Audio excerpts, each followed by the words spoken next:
Greetings, friends. Our theme for today is being peace. And many of us have been captivated in the last few weeks by the group of Buddhist monks who are doing a peace walk in the USA, and the profound impact that this is having on people who are witnessing this. And what's so interesting is that they are mostly walking in silence. They are being peace and bestowing peace without the need for preaching it. And it's also striking how their quiet, peaceful presence contrasts with many who claim to stand for peace and who preach about Jesus as the Prince of Peace. But many of those people's actions and attitudes reflect anything but peace. And so this raises the question of what does it mean to be a peacemaker, as Jesus called his followers to be in Matthew 5 verse 9, "Blessed are the peacemakers, for they will be called children of God." I find it fascinating that three of the largest theistic religions all have peace as a core theme, and even as expressions of greeting. A regular Jewish greeting is Shalom Aleichem, meaning peace unto you. And the greeting every Friday evening is Shabbat Shalom, meaning good, peaceful Sabbath. Arabic-speaking Muslims have a similar greeting of Assalamu Alaikum, which means peace be upon you. And in the Christian Gospels, Jesus blessed his followers with the gift of peace. And part of the liturgy is to offer peace to one another. Yet these same theistic religions have been some of the most warring religions in history. So what does this peace mean that rolls off the tongue too easily and has come to sound so empty and meaningless in our hate-filled, conflict-ridden, self-seeking and destructive human societies? When peace is spoken as mere words at a level of ordinary awareness of the mind, it tends to come from a place in us that is conditional and conditioned. Our automatic reaction to unfamiliar otherness or to pressure or disturbance of some sort is to judge, rebuke, and resist in a frictional kind of way. And when peace is spoken from this level of consciousness, it is empty at best and can even be divisive, used as a way of circling the wagons, gathering the troops, establishing our in-group identity, and excluding the outsiders from our little group of peace. But from a contemplative point of view, when peace is spoken from the level of the heart, what Jesus describes in that beatitude just before this one as the pure in heart, meaning whole or undivided. When peace is spoken from this place, it's not culturally conditioned, and therefore it's unconditional, inclusive of everyone without exception.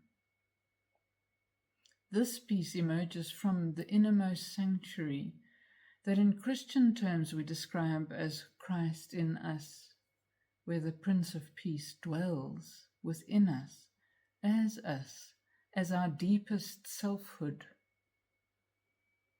And so this vast unconditional peace can radiate outward from this source within. As St. Francis of Assisi describes this, we become channels of God's peace. In this radiance of peace is the recognition that we are children of God, allowing the divine DNA of our truest, deepest selves to manifest and flow into the world. As that beatitude goes, "Blessed are the peacemakers, for they will be called children of God." But although we use Christian terminology to describe this inner source of peace in the Christian contemplative tradition, this is not exclusive to Christianity. And here I want to read a quote from the Golden Sufi Center website, where it's written, "Real peace is a quality of pure being. The peace that Christ left with his disciples, the peace not as the world giveth, is in all of us. It is part of our essential nature. But like many qualities of the soul, it remains hidden, overlooked by our perceptions and ways of relating that are so grounded in duality, conflict, and self-interest. All of humanity needs to have access to the peace of the soul, for this peace belongs not just to each individual, but to the soul of the world. And if we look around us, we see that the world needs this peace. How desperately our world needs this peace. And this is so important that it's not just an individualistic peace, hiding away from the world in a little bubble of peace around myself. As this quote goes, all of humanity needs to have access to the peace of the soul. For this peace belongs not just to each individual, but to the soul of the world. We practice being peace on behalf of the world. In his book, Being Peace, Thich Nhat Hanh describes that we each carry the seeds of future generations within us, and it is up to us how we nurture that seed, like a mother nurturing the child in her womb. It's such a beautiful sense of shared responsibility for future generations here. And Thich Nhat Hanh went on to say, it is with our capacity of smiling, breathing, and being peace that we can make peace. I always love the simple, clear way he teaches. It's with our capacity of smiling, breathing, and being peace that we can make peace.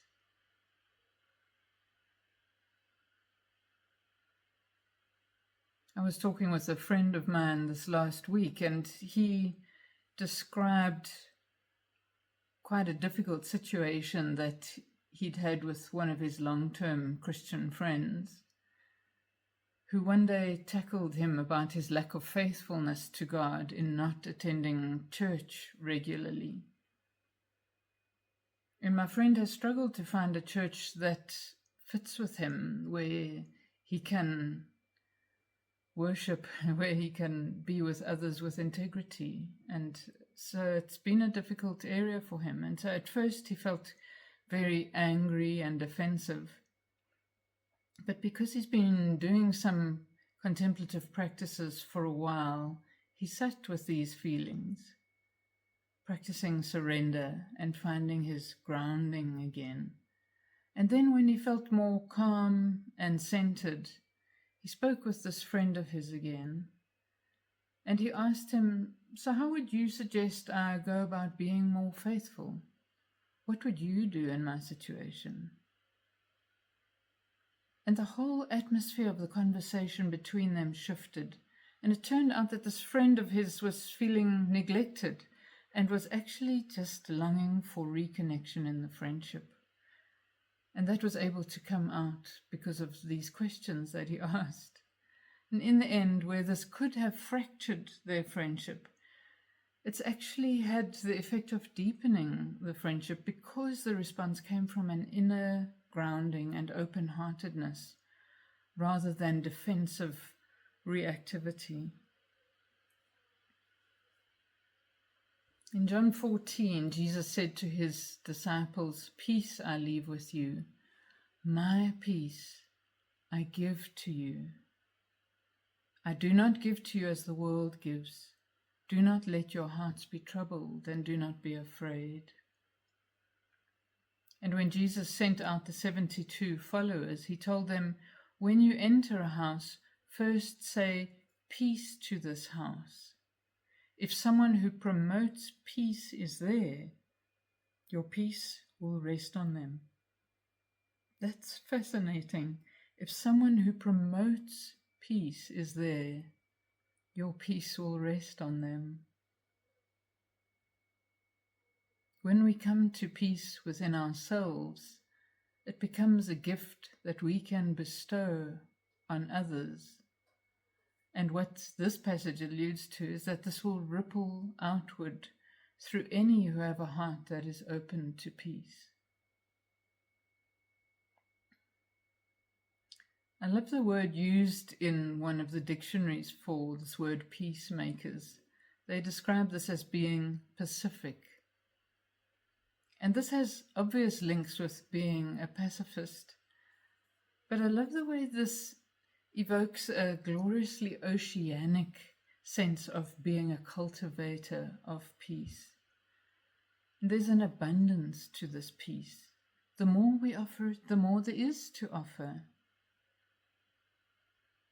In the midst of being persecuted by Nazis, the Jewish mystic Etty Hillesum wrote, ultimately, we have just one moral duty, to reclaim large areas of peace in ourselves, more and more peace, and to reflect it toward others. And the more peace there is in us, the more peace there will also be in our troubled world. How remarkable. The more peace there is in us, the more peace there will be in our troubled world. Again, this emphasizes that coming to peace within ourselves reaches beyond ourselves and becomes a gift to the world, because we are more part of an interconnected whole than our minds can begin to understand. And the ripple effects of practicing peace and offering this kind of peace to the world will be beyond what we can imagine.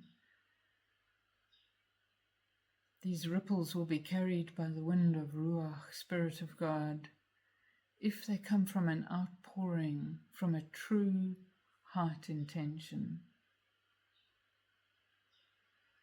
So how do we live this being peacemakers? And I think this example of my friend is so important, to try where possible to not react immediately to situations of friction or conflict, but to take time to reconnect with this inner stability.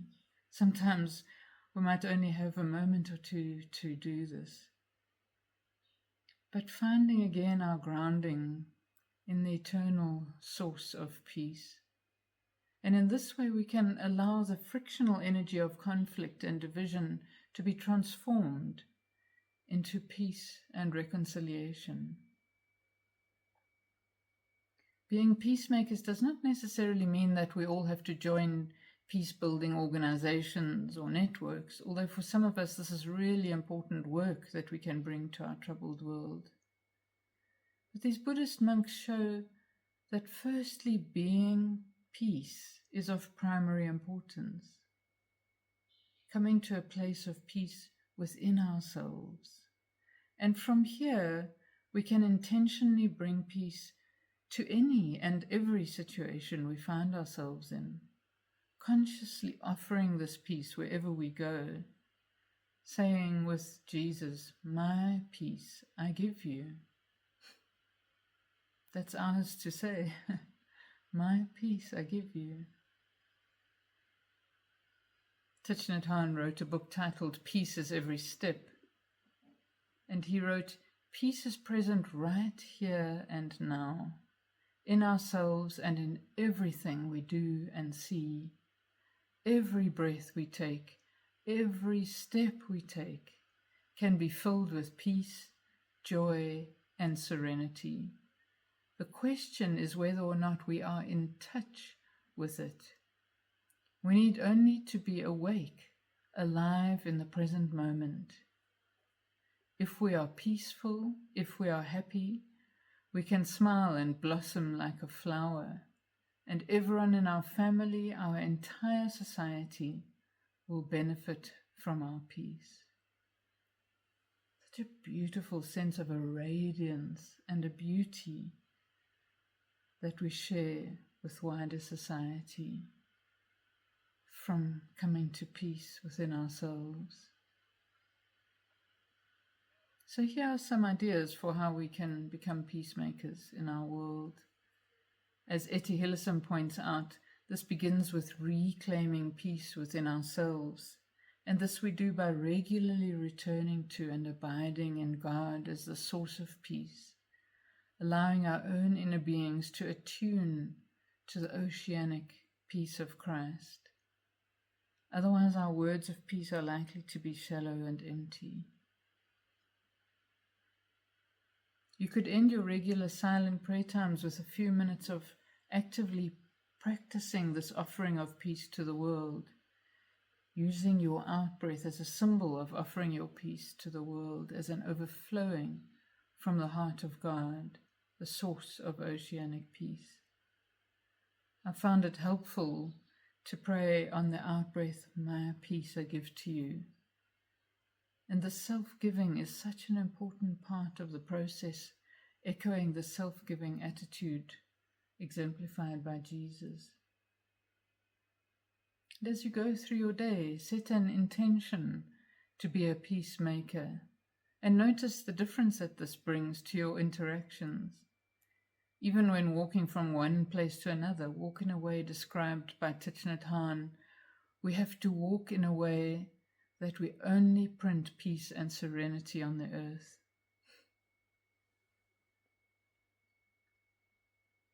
Whenever possible, and with every person you meet, no matter how insignificant they may seem, you could practice saying quietly to them from your heart, "Peace be upon you." And if you prefer, you could use the words of other languages such as Tula Sizwe or Shalom, Salam, Vrede, Shanti, or however you want to express it in that moment.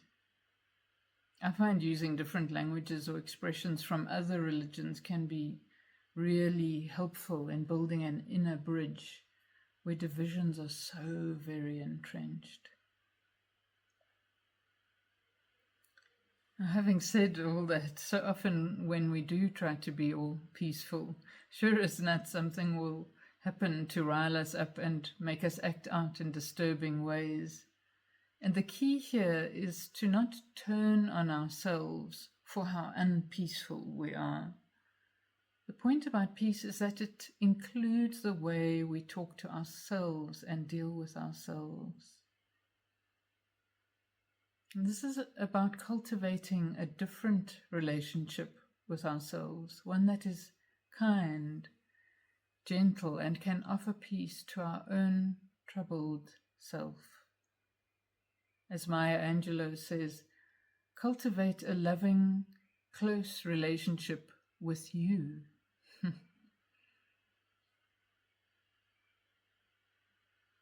With contemplative practice, we start to discover a deep well of peace within that flows from God, the source of peace.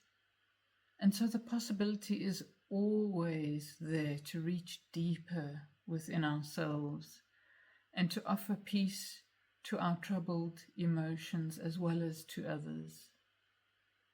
This gift of peace is always within us, deeper than the passing upheavals that come and go.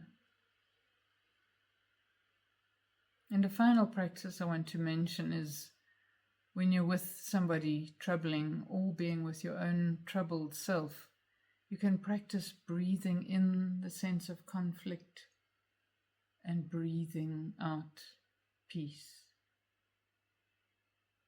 And this is the practice that I want to encourage you to do now. There's a guided practice on the web page, and I encourage you to try this practice now.